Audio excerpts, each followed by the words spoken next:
Olá! No relato bíblico, nós vemos que Deus pede para que o povo de Israel fizesse um santuário, um templo. Agora, esse templo deveria ser feito de acordo com os moldes do santuário celestial. Ou seja, no céu, de acordo com a palavra de Deus, existe também um santuário. Assim como ele orientou que fosse feito aqui na terra. Isso encontra-se no livro de Êxodo, no capítulo 25, quando ele dá essa ordem para que Moisés execute. Os versos 8 e 9 diz o seguinte: os israelitas deverão fazer uma tenda sagrada para mim, a fim de que eu possa morar no meio deles. E você, Moisés, faça a tenda e todos os seus móveis de acordo com o modelo que eu vou lhe mostrar. E se a gente continuar lendo o capítulo 25, a gente vê que Deus deu cada detalhe do santuário, do templo, onde ele deveria morar, e que era uma cópia do céu. Agora a pergunta: qual era a função do templo na terra? E se esse templo tem no céu, qual é a função do templo no céu? Essa e muitas outras questões você vai saber agora, pois está no ar, Na Mira da Verdade.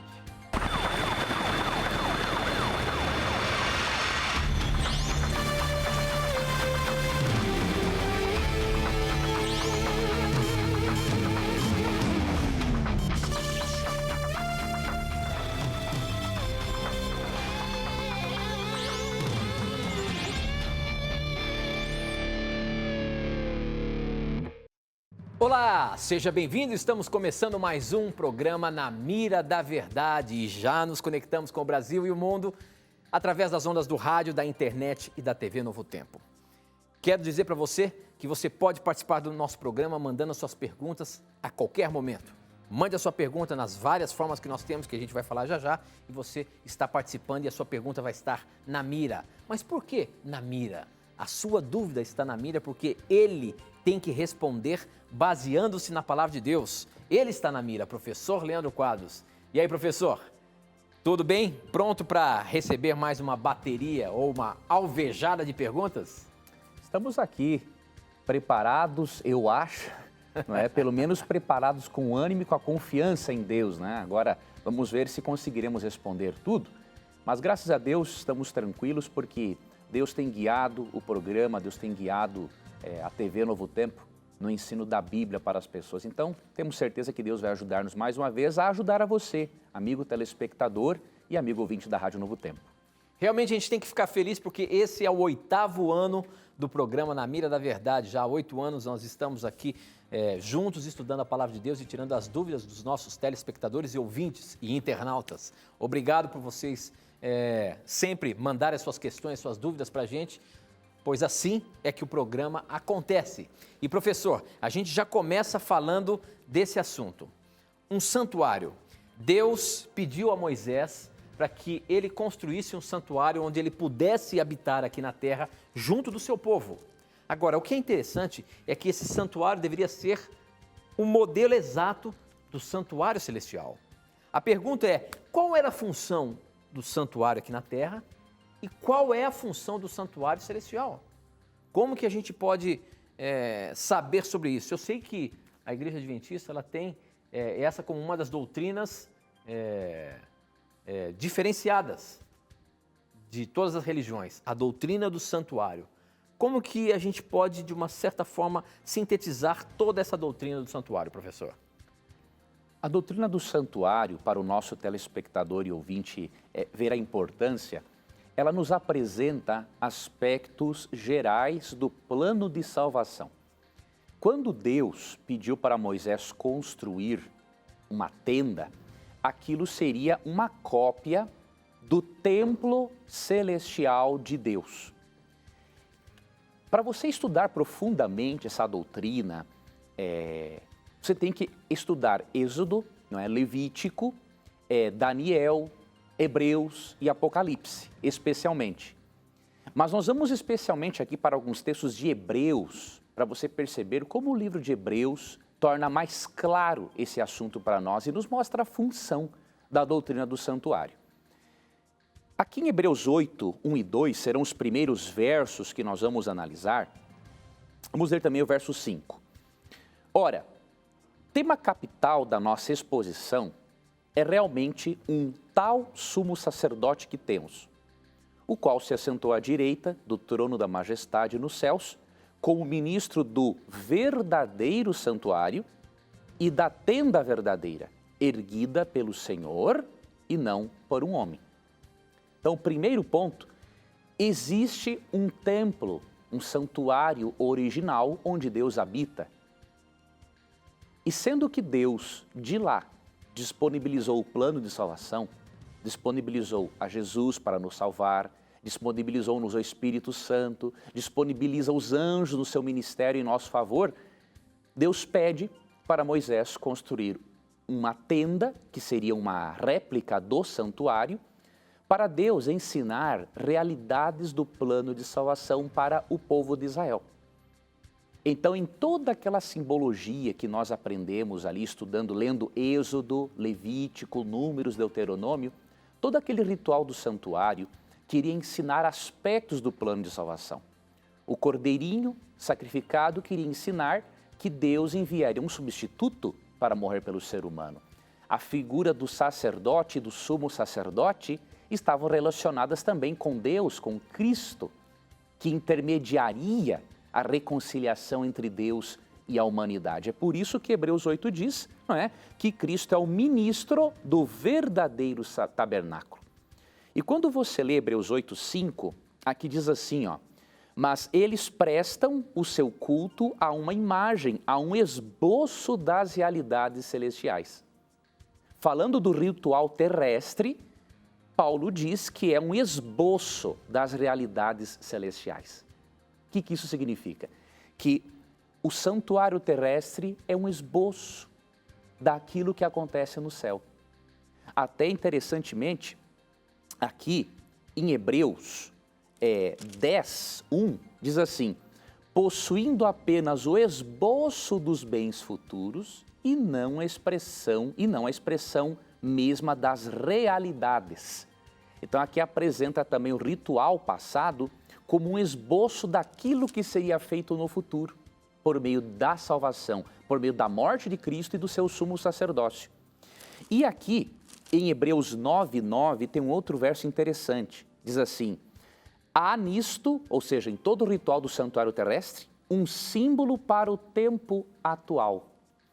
Então veja, tudo no santuário terrestre apontava para a realidade do santuário celestial. E o que o autor de Hebreus quer nos mostrar? Que o sumo sacerdócio de Cristo é superior ao sumo sacerdócio levítico e humano e que o templo celestial é superior ao templo de Moisés. Resumidamente, a doutrina do santuário nos mostra aspectos gerais para compreendermos o plano de salvação. Mas, obviamente, não nos mostra todos os detalhes de como Cristo atua lá dentro. Nós sabemos hoje, por meio da divisão do santuário terrestre em duas partes, que o ministério de Cristo tem duas fases. Então, no santuário terrestre, na tenda que Moisés fez, tinha um lugar santo e um lugar santíssimo. No lugar santo, o sacerdote ministrava todos os dias. No lugar santíssimo, uma vez ao ano. Quando estudamos o livro de Daniel, também, especialmente Daniel 8, percebemos que Cristo, por ocasião da sua ascensão, ele inaugura o santuário celestial, obviamente, nessa fase de intercessão. Ele oficia, faz o seu ministério de intercessão no lugar santo e, a partir de 1844, quando estudamos direitinho o cálculo das 2.300 tardes e manhãs, entendemos que ele começa uma outra função dele, que é a de sumo sacerdote. Não apenas agora como intercessor, mas também como o juiz da humanidade. Então, nós conseguimos detectar isso pelo estudo da doutrina, que Cristo tem duas fases no seu ministério, assim como o sacerdócio e o sumo sacerdócio tinha duas fases. Agora, os detalhezinhos de tudo que acontece no céu em favor da nossa salvação, nós já não temos. Até porque o propósito da doutrina do santuário é nos mostrar os aspectos gerais da salvação. Eu vou indicar 2 obras para o nosso telespectador e ouvinte adquirir, a fim de se aprofundar neste assunto. Você vai perceber uma coisa importante, que a doutrina do santuário é totalmente cristocêntrica, centralizada na obra e ministério sumo sacerdotal de Cristo. Você vai perceber que é uma doutrina puramente bíblica e que lança luz a respeito de vários aspectos da salvação. Então, 2 obras eu vou lhe indicar. A primeira delas é uma edição da revista Parousia, uma revista teológica, que tem esse título, Santuário, tá? Você pode adquirir este material com a Imprensa Universitária Adventista, Unaspress, 2 S's no final. As formas de contato para você adquirir este material, você vai ver agora. Aí você que acompanha, né, pela TV, para o nosso ouvinte, eu vou dizer para ele poder anotar, a loja da imprensa universitária é Unasp, Pemudo, Store, diríamos assim, só para você escrever, store.com.br, unaspstore.com.br, e o telefone, não é, para adquirir em horário comercial é DDD 19 3858 9000. 19 3858 9000. Esse é um material teológico muito bom para se aprofundar na doutrina do santuário. E uma segunda obra é a obra intitulada O Sacerdócio Expiatório de Jesus Cristo. Esta obra já é com a Casa Publicadora Brasileira. Site C de casa, P de Paulo, B de bola, cpb.com.br, e o telefone 0800 979 0606. Estude, amigo telespectador, essa doutrina e depois eu gostaria que você escrevesse para nós um e-mail dizendo-me o que você achou dessa doutrina, o que você compreendeu sobre a pessoa de Jesus nessa doutrina, tá bom? Escreva para nós na miradaverdade@novotempo.com. Vai ser uma satisfação saber que você adquiriu um desses materiais e que se aprofundou no assunto. E aí nós queremos, obviamente, lhe ajudar aí, quem sabe, em algum esclarecimento adicional também. Bom, para você participar do programa mandando as suas perguntas, você pode usar o seu SMS, o número é 12 981 51 0101, você manda, a gente recebe aqui na hora, ou pelas redes sociais, pelo Facebook, namiradaverdade.nt, pelo Twitter, @namiradaverdade, e ainda no nosso blog, novotempo.com/namiradaverdade. Aqui no blog, o Edmundo, ele é de Taquara, já nesse assunto falando sobre o santuário, ele já escreveu: tenho uma dúvida a respeito do serviço diário no santuário do deserto. Havia o sacrifício diário pela manhã e à tarde, por todo o povo. Agora, em Levíticos é dito também que a cada pecador deveria levar um cordeiro para sacrifício. O sacrifício diário já não era suficiente para o perdão do povo? Professor, sabendo da movimentação do santuário ali, é dito que tinha 2 sacrifícios no dia, um de manhã e uma tardinha. Mas além disso, o pecador também deveria levar um cordeirinho para ser sacrificado. Qual era o sentido então dos 2 sacrifícios diários? É o seguinte, a diferença é que os 2 sacrifícios diários eram sacrifícios coletivos, né? Era para o perdão coletivo da congregação e o individual era para o próprio pecador. Então, amigo telespectador, um não exclui o outro, né? O sacrifício da manhã e da tarde era para toda a coletividade, era um culto coletivo. E o outro era indivíduo. A mesma coisa, nós vamos à igreja para adorar a Deus, mas isso não significa que nós não tenhamos a nossa devoção pessoal. Então, o pecador no antigo Israel também tinha a sua adoração e devoção pessoal. Então, era todo ritual religioso, então, esses Sim. 2 sacrifícios diários. Mas... que era para a coletividade. E o pessoal tinha a ver com a adoração pessoal do indivíduo. Tá bom, ok.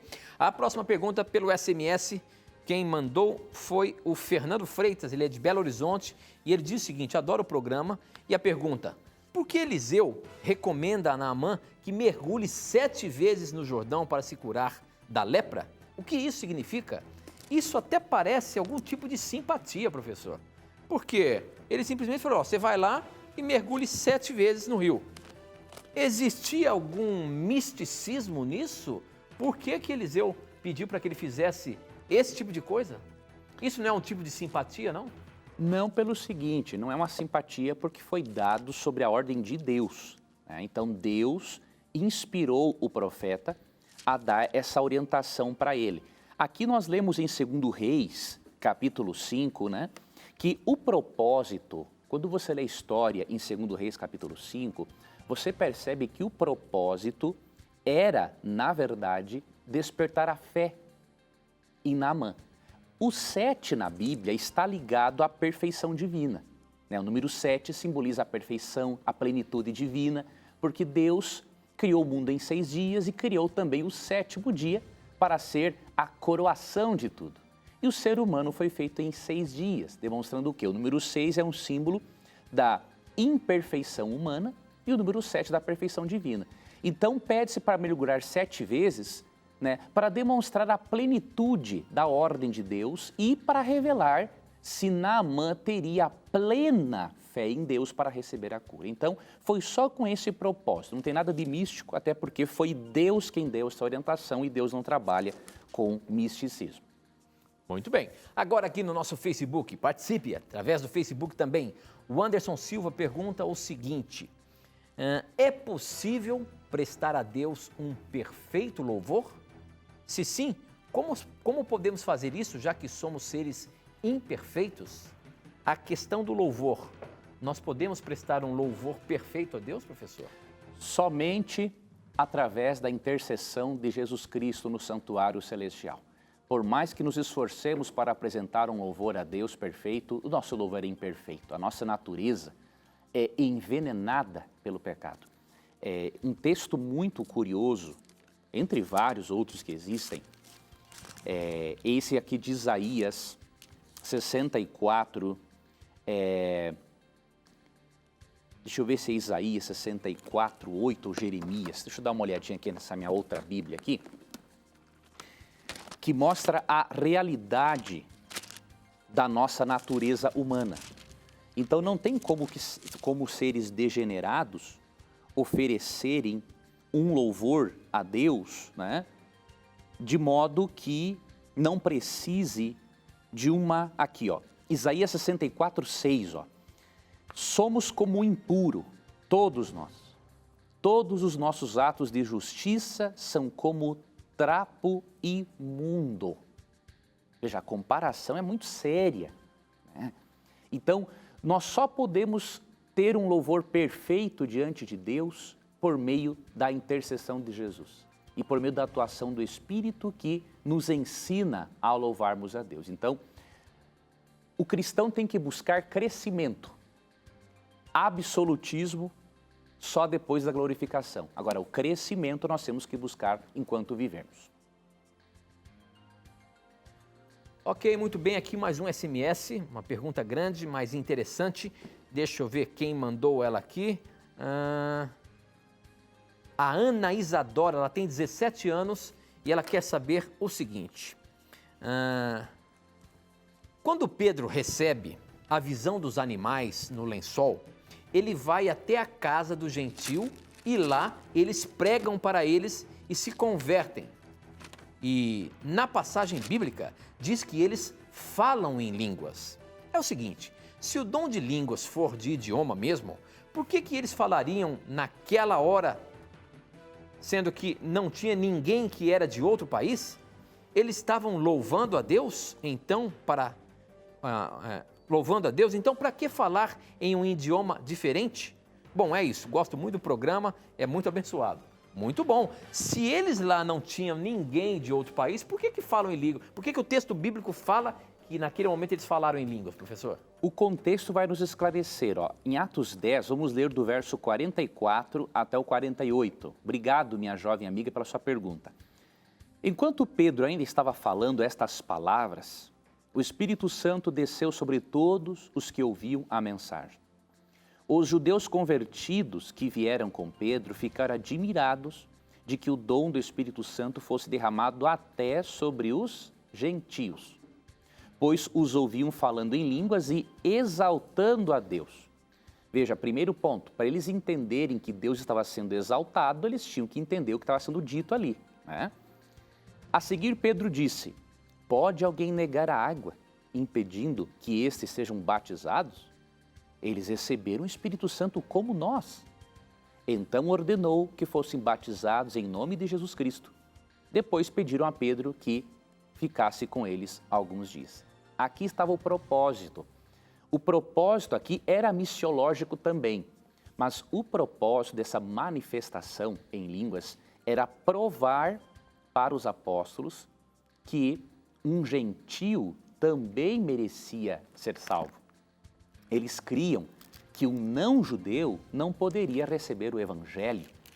Então Deus dá aqui essa manifestação no dom de idiomas, não sabemos qual idioma eles falaram, mas foi algo compreensível porque os apóstolos entenderam no verso 46 que eles estavam exaltando a Deus. Então, para entender isso, eles tinham que estar falando algo entendível, diríamos assim, né? E foi com base nesse dom que eles puderam ser batizados. Então, negaria-se o batismo para os gentios se eles não tivessem uma evidência clara de que o Espírito Santo atuava neles. Então, aqui teve esse outro propósito missiológico, convencê-los, os líderes da igreja cristã primitiva, de que realmente os não-judeus também mereciam a salvação. Muito bem. A próxima pergunta aqui chegou pelo nosso Twitter e a pergunta é do Tiago Rodrigues e ele quer saber o seguinte: quando comparamos, ou se compararmos Apocalipse 5, versos 9 e 10 com Apocalipse 20, verso 6, o reinado milenar não será aqui na terra? Bom, olha o que diz lá, professor, Apocalipse 5, versos 9 e 10. É ali falando do tema do livro do Cordeiro. No 9 diz o seguinte: eles cantavam esta nova canção: Tu és digno de pegar o livro e de quebrar os selos, pois foste morto na cruz. E por meio da tua morte compraste para Deus pessoas de todas as tribos, línguas, nações e raça. Tu fizeste com que essas pessoas fossem um reino de sacerdotes que servem ao nosso Deus e elas governarão o mundo inteiro. Aí depois, lá no 20, verso 6, diz o seguinte, deixa eu abrir aqui, 20, verso 6, diz: Felizes e abençoadas as pessoas que forem incluídas nessa primeira ressurreição, pois a segunda morte não tem poder sobre elas. Serão sacerdotes de Deus e de Cristo e reinarão com ele durante os 1000 anos. Usando esses dois textos, comparando ou fazendo um paralelo entre os dois textos, dá a entender de que o milênio vai ser aqui na Terra?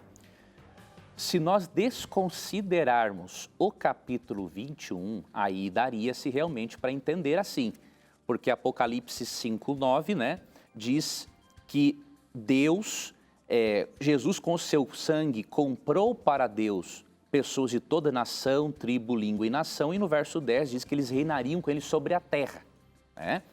E aqui, no capítulo 20, como o Tito leu para nós, não é? Fala a mesma coisa, que eles seriam sacerdotes e reinariam por 1000 anos.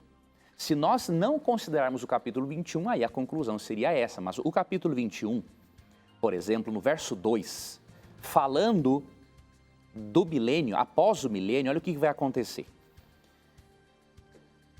Então vi novos céus e nova terra, pois o primeiro céu e a primeira terra tinham passado e o mar já não existia.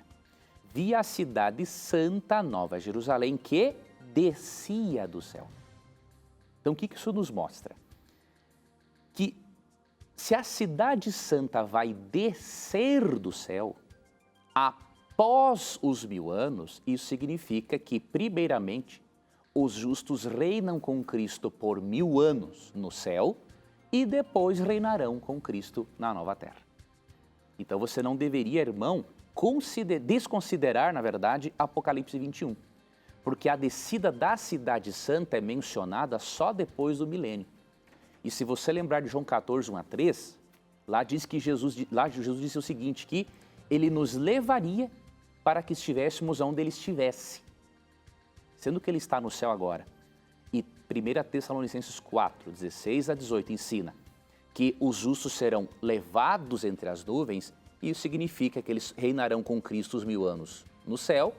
Depois, de acordo com Apocalipse 21, a cidade santa desce na terra e aí o reinado continua na nova terra. Então considere Apocalipse 21, 1 e 2 e também o João 14, 1-3.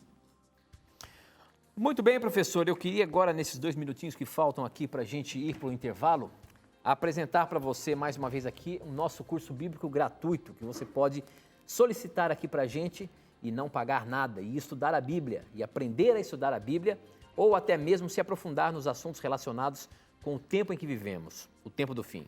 Para você ter essa revista na sua casa, você pode acessar o nosso blog novotempo.com/na mira da verdade. Você vai ver a imagem dessa revista aqui, você vai clicar na imagem e vai ser direcionado para fazer um cadastro. E ela vai chegar na sua casa direitinho. Agora, se você preferir, você pode ligar para a gente também em horário comercial. Você liga 0 operadora 12 21 27 3121. Nós temos uma equipe ali pronta para receber a sua ligação e enviar para você o curso bíblico Verdades para o Tempo do Fim. É um presente para você, é de graça, peça agora mesmo, tá bom?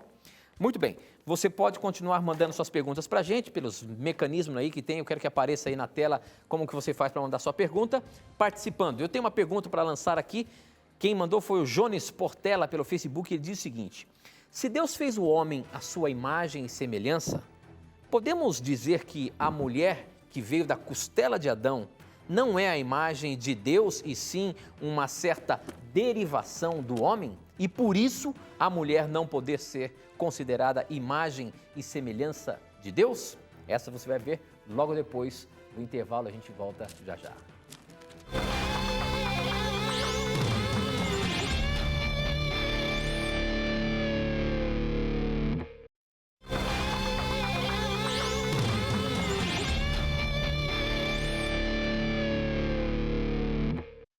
Já estamos de volta e assim como no último programa, eu quero dizer para você que você pode ter a Novo Tempo, a TV Novo Tempo, na palma da sua mão.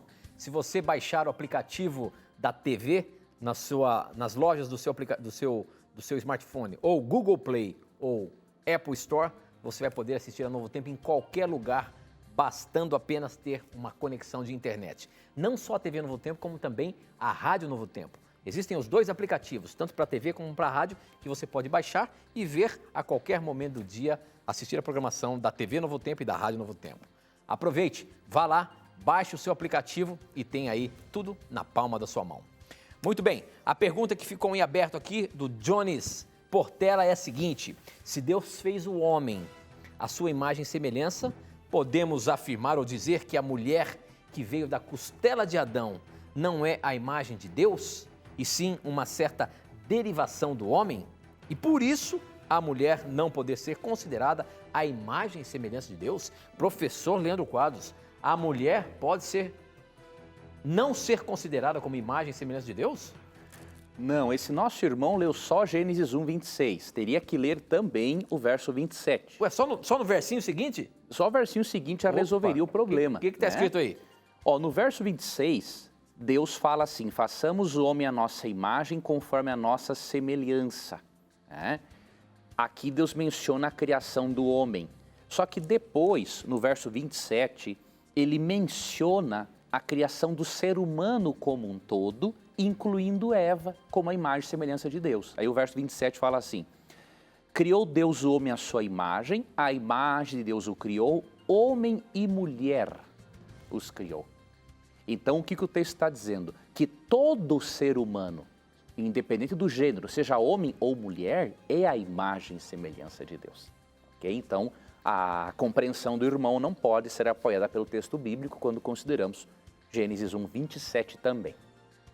Ok, muito bem. SMS agora, o Washington, ele é de Prata, do Piauí, e ele diz o seguinte: quero perguntar, na doutrina batista se diz uma vez salvo, salvo para sempre. O que vocês acham? Essa doutrina de uma vez salvo, a partir do momento que eu aceitei Jesus como meu Salvador, quer dizer que eu estou salvo para sempre, professor?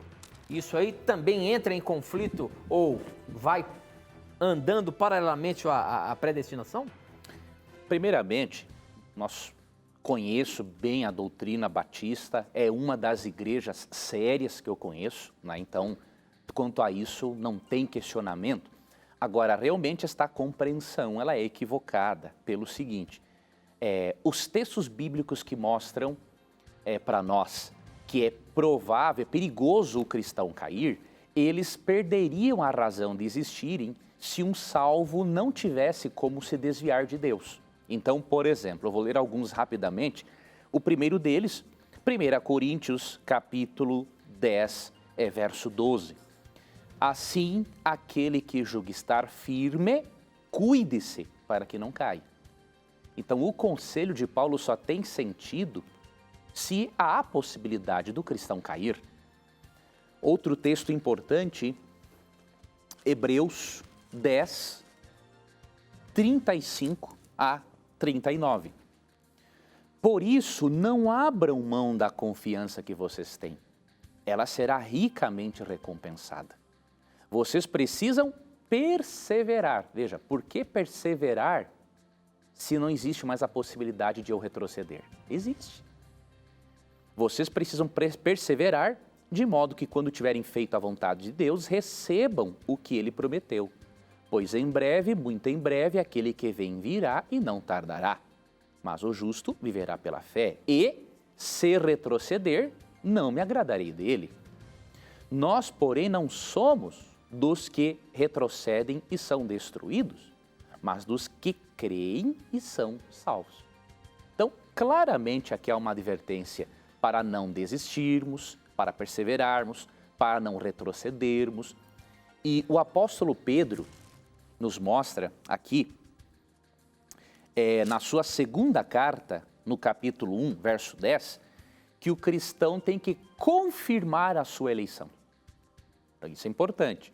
Portanto, irmãos, empenhem-se ainda mais para consolidar o chamado e a eleição de vocês. Pois, se agirem dessa forma, jamais tropeçarão. Viu a condicional aqui, ó? Se você empenhar-se, se você consolidar, você não vai tropeçar. Então, há uma condição para não tropeçar. Não é só ser eleito por Deus. Tem que ser eleito por Deus e perseverar. É por isso que Lucas 21, 19, Jesus diz, é na vossa perseverança que guiareis a vossa alma. Então, definitivamente, a doutrina de uma vez salvo, salvo para sempre, ela não tem base bíblica nenhuma. Muito bem, agora a próxima pergunta aqui chegou pelo nosso blog, o Vinícius, ele é de Rondonópolis, Mato Grosso, ele pergunta o seguinte: gostaria de saber se os montes de Apocalipse 17:9 são literais ou simbólicos. Enquanto uns argumentam que são simbólicos, representando reinos, outros acreditam que os montes são reais, representando as 7 colinas de Roma, pois o texto estaria explicando o que significa as 7 cabeças, elemento simbólico que, além de significar as 7 colinas, também representariam os 7 reinos, de acordo com a última frase de Apocalipse 17:9. Parece-me que há uma divergência entre teólogos historicistas quanto a isto. Qual é o mais coerente meio para interpretar os montes de Apocalipse 17:9? Essa é uma profecia, professor, de Apocalipse 17, que nos últimos anos ela é muito bem especulada. A pergunta de agora é a seguinte: qual é o melhor meio de interpretar as 7 colinas de Apocalipse 17? Existe uma explicação para isso? Apocalipse 17, obviamente, é um dos capítulos bíblicos mais significativos e também de difíceis de interpretação, porque nós não temos todos os detalhes dessa revelação. Essa é uma das profecias ainda que não tem todos os detalhes, então, né, professor? Não temos. Assim como muitas do Apocalipse têm até explicação lógica, essa aí parece que não. Nós não temos todas as informações, mas nós conseguimos saber, por exemplo, qual é a teoria que é totalmente infundada. Existem teorias sobre o Apocalipse 17 e tem uma que é totalmente infundada, né? A que é totalmente infundada é dizer que os 7 montes são 7 colinas literais. Isso aí é uma teoria totalmente infundada. Ou os 7 montes de Roma, né? Ou 7 papas, ou coisa parecida. Isso não tem nada a ver uma coisa com a outra, né? Nós temos que analisar que não é só o Vaticano lá que tem 7 colinas. Tem outros lugares do mundo que tem 7 colinas. Então, nós não podemos interpretar assim. Outra coisa, quando João utilizou esse termo, 7 colinas, nós temos que entender o significado de montes na Escritura. Não é por meio de conjecturas humanas.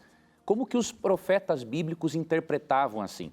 Por exemplo, aqui em Jeremias, deixa eu só encontrar aqui, acho que é Jeremias, deixa eu ver se é o capítulo 41 ou 43.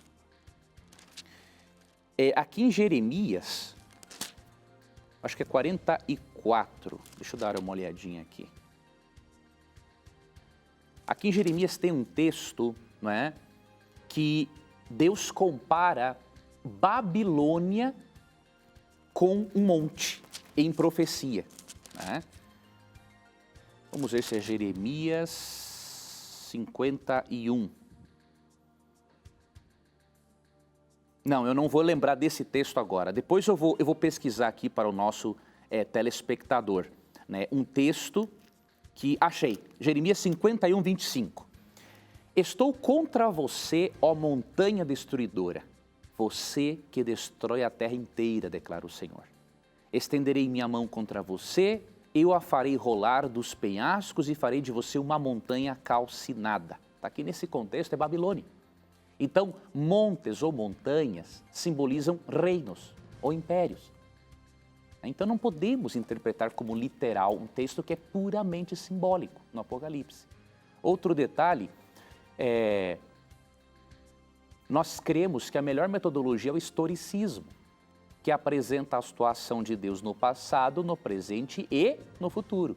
Então, quando João fala aqui, no verso 10, são também 7 reis, 5 já caíram e 1 existe, nós não cremos que ele está jogando isso todo por uma perspectiva futura. Nós cremos que ele está mencionando exatamente que um dos 7 montes, ou que um dos reis já existia nos dias dele. Entendeu? 5 caíram, 1 existe e outro ainda não surgiu. Então, boa parte dos teólogos historicistas entendem que o reino, ou rei, ou montanha, que existia nos dias de João era o Império Romano, né? E que os 5 que caíram, aí eles já divergem com qual império começaria. Uma parte significativa ensina que era a Síria, Egito, Babilônia, Medopérsia, Grécia. O 6º seria o Império Romano e o 7º viria Roma Papal. Então essa é a interpretação de boa parte dos historicistas. Há algumas divergências, mas nenhum, pelo menos dos comentaristas que eu conheço, coloca todo o Apocalipse 17 para o futuro. Então, pegue obras que realmente usam historicismo, entenda que a Bíblia nunca dá ênfase em pessoas, a Bíblia dá ênfase em sistemas, em poderes, para você não cair no perigo de interpretar Apocalipse 17 de uma forma totalmente infundada. Muito bem. Agora esse SMS que chegou aqui é do, deixa eu ver aqui, o Matheus Roque de Mossoró, Rio Grande do Norte. Ele pergunta o seguinte, ele diz o seguinte: já li e reli e não consigo entender sobre a transfiguração de Jesus. A pergunta então é a seguinte, professor: o que foi de fato a transfiguração de Jesus? Qual era o objetivo daquilo ali? O que isso representa?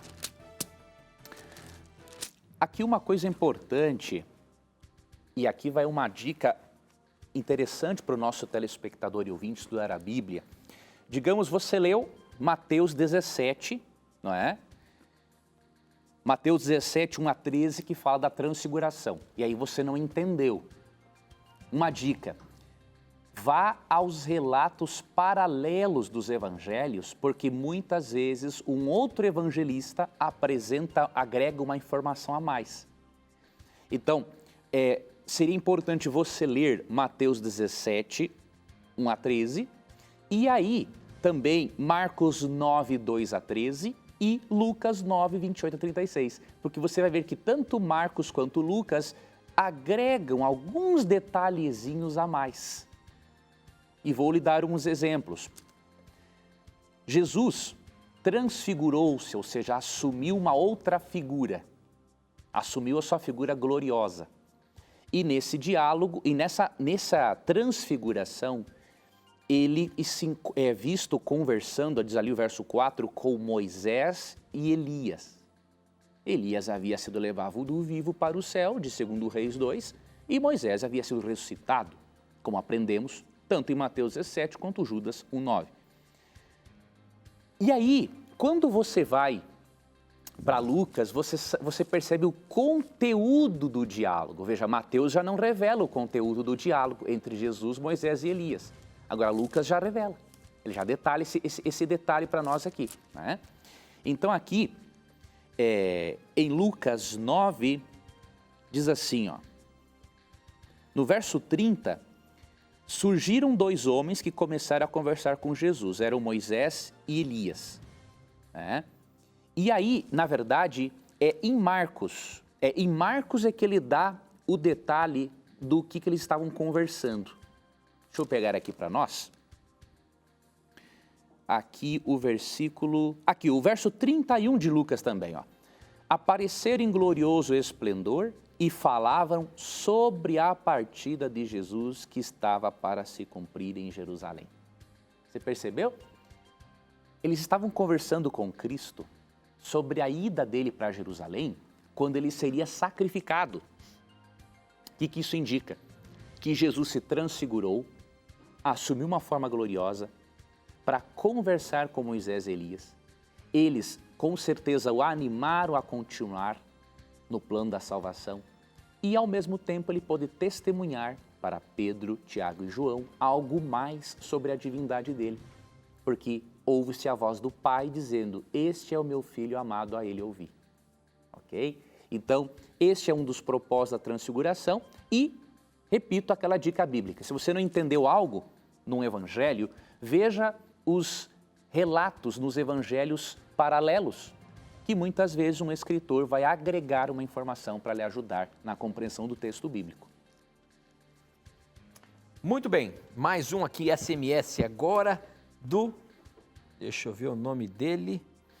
O nome dele é Thales, ele tem 9 aninhos. E olha só, acompanham na Mira da Verdade e diz o seguinte: congrego na Igreja Adventista do Marco, moro em Belém, no Pará.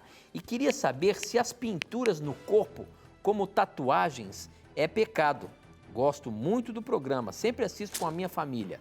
Grande abraço. Um abraço a você também, Thales. Você que tem acompanhado, é muito bom a gente receber as perguntas das nossas crianças. E são muito sinceras. Professor, a gente percebe que hoje é a geração da tatuagem. Todas as pessoas famosas têm tatuagens no corpo, as pessoas bonitas têm tatuagem no corpo, enfim, parece que é a geração da tatuagem. E as crianças estão crescendo cada vez mais vendo isso, e aí chegam as perguntas. Será que a Bíblia condena a prática da tatuagem? Será que a Bíblia condena você fazer uma tatuagem a partir do momento que você conhece a Deus? O que a Bíblia pode nos orientar? Vamos responder para o Thales aí de 9 anos. Veja, meu amigo ouvinte, telespectador, a Bíblia não ensina que fazer uma tatuagem esteja relacionado com algo moral ou imoral. Isso é uma coisa neutra, né? Então não é uma pessoa, não é pelo fato de ter uma tatuagem que é uma pessoa imoral ou vice-versa, né?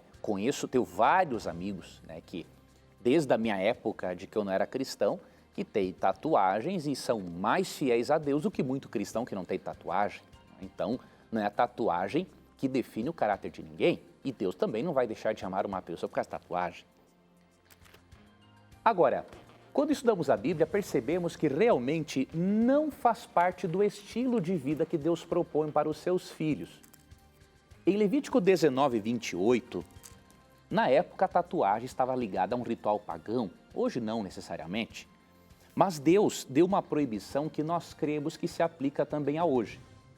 Levítico 19, 28 na NVI diz assim, não façam cortes no corpo por causa dos mortos, nem tatuagens em si mesmos, eu sou o Senhor.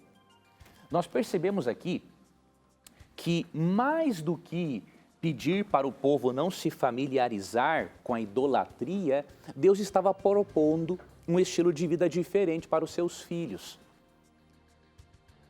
E aí, temos que considerar um outro princípio, de 1 Timóteo 2, 9 e 10. Ali diz que a mulher cristã, e o princípio se aplica para o homem também, o cristão tem que chamar a atenção mais para o que ele é do que para o que ele usa. Então, ali em 1 Timóteo 2, 9 e 10, Paulo vai mostrando como deve ser o adorno cristão, ele vai excluindo algumas coisas deste adorno, e no verso 10, ele diz que o maior adorno do cristão, o que mais chamará a atenção, deve de ser a conduta, o caráter. Né? Então, o que acontece? Nós percebemos que nesse princípio de modéstia cristã, faz parte deste princípio o cristão chamar mais a atenção para aquilo que ele é do que para aquilo que ele usa. E nós entendemos que o uso da tatuagem não está em harmonia com este princípio de modéstia cristã. Mas, repito, não tem nada de imoral, né? Não é porque uma pessoa faz ou deixa de fazer que é melhor ou pior do que ninguém, nada disso, ok?